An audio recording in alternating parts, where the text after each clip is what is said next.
तो बजट में जिस तरह की बातें आई हैं और जिस तरह की घोषणाएं की गई हैं, इससे साफ पता चलता है कि एक नपा तुला बजट है, क्योंकि बजट में सबसे अहम बात है मिडिल क्लास को देखा गया है। मिडिल क्लास की आय देखी गई है और 12 लाख तक की आय में छूट दे देना टैक्सेशन की, यह एक बहुत बड़ी राहत के तौर पर देखा जा रहा है। इसके अलावा किसानों का भी ध्यान रखा गया है इस पूरे बजट में। आखिर जो किसान हैं, अन्नदाता हैं हमारे, और हमेशा से जब भी आप देखेंगे पिछले कई बार से जब बजट पेश हो रहा है तो निर्मला सीतारमण जो हैं वो किसानों का ध्यान रखती हैं और भारत सरकार के बजट में किसानों का ध्यान जो है वो रखा जाता है। अब की बार का जो पूरा बजट था वो इसी पर आधारित था। अब जो है निर्मला सीतारमण ने बजट पेश कर दिया है। इस बजट पर अब चर्चा होगी, फिर पास होने के बाद 1 अप्रैल से इसे लागू कर दिया जाएगा। निर्मला सीतारमण ने आज जो बजट पेश किया है वो 50 लाख करोड़ रुपए से ज्यादा का बजट है। ऐसे में अब आपको बताएंगे कि जो बजट का पैसा है वो कहां से आता है और कहां जाता है, मतलब कहां से पैसे आएंगे, किस तरीके से और किस मद में उसे खर्च किया जाएगा, ये मैं आपको बताने वाला हूं। मान लीजिए 1 रुपये का एक एग्जाम्पल ले लेते, उदाहरण लेते। अब इसको 100% भी मान सकते हैं और 1 रुपया भी मान सकते हैं।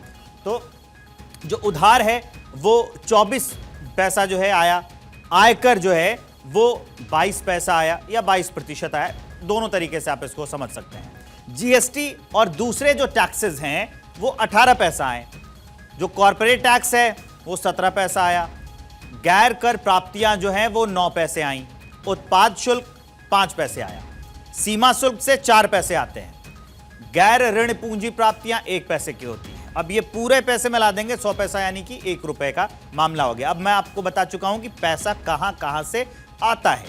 अब हम आपको बताएंगे कि जो पैसा ये आता है वो किस मद में खर्च किया जाता है और कैसे खर्च किया जाता है, ये भी जान लीजिए।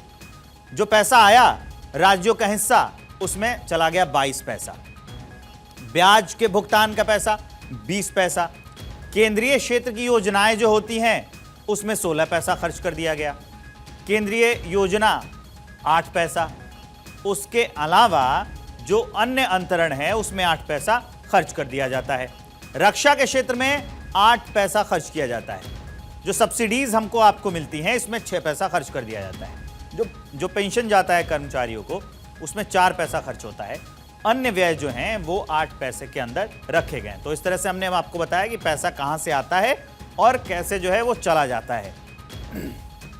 इसी तरीके से ये पूरा जो कारोबार है वो चलता है।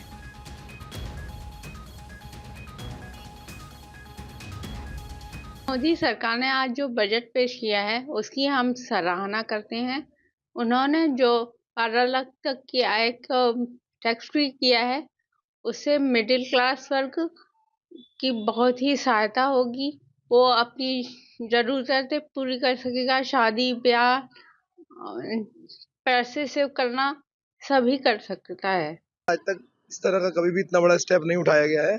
इस बार के लिए मोदी सरकार को और वित्त मंत्री को बहुत बहुत धन्यवाद है और बहुत बहुत शुभकामनाएं हैं, क्योंकि उन्होंने जो इस वक्त देश के लिए किया है ये सबसे ज़रूरी काम था। क्योंकि एक परिवार के 4 लोग अगर काम करने वाले हैं, क्योंकि अब महिलाएं भी काम में आ चुकी हैं, तो 12 लाख तक की छूट के हिसाब से 50 लाख 48 लाख रुपए तक की जो है टैक्स रिबेट मिल गई। अब हम लोगों को काम करने में बहुत हौसला बढ़ा, हिम्मत बढ़ी, और जिस तरीके से लगातार इतना बड़ा जो रेशियो उन्होंने बढ़ाया है ऐसा कभी पहले हो नहीं पाया, लेकिन इस बार वास्तव में बहुत अच्छा काम हुआ है। पीएम मोदी विकसित भारत का सपना देख रहे हैं। आए दिन कहते हैं कि देश को 2047 तक विकसित भारत बनाना है और इस बजट को विकसित भारत के विजन वाला बताया जा रहा है।